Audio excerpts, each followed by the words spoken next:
Good afternoon and thank you for joining us. The stock market closed out April with an impressive surge on the last trading day of the month. The S&P 500 was up 1% and posted its first close above 7,200 and its best month since 2020. The Dow surged nearly 800 points on the last trading day.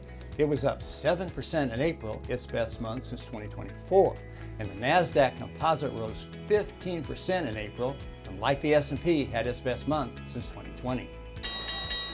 The strong April was a quick rebound from the disappointing first quarter. The upswing was powered by investor optimism about current and future corporate earnings, especially earnings and capital expenditures by the AI leaders, the so-called hyperscalers. Google will increase its 2026 CapEx to $190 billion. Microsoft is planning to spend $190 billion as well. So much for the unsustainability of AI CapEx spending we have been hearing about for the last 6 months. In fact, AI investments are projected to keep growing. Some analysts see the pace as parabolic. Both Evercore and Bank of America are estimating between $800 and $900 billion this year, and 2027 CapEx of more than $1 trillion. This chart shows the old left side and new right side CapEx forecast for the 4 AI hyperscalers: Google, Microsoft, Amazon, and Meta.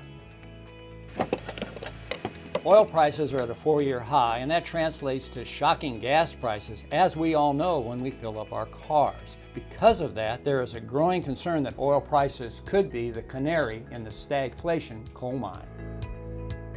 Richard Bernstein, my former Merrill Lynch colleague and now with Janus Henderson, begs to differ. He points out that gas prices as a percentage of wages remain remarkably low compared to the 1970s oil shock. Inflation, maybe, he says, but no stag. We agree with Mr. Bernstein that inflation is moving higher and should be a concern, but all things considered, our economy is healthy.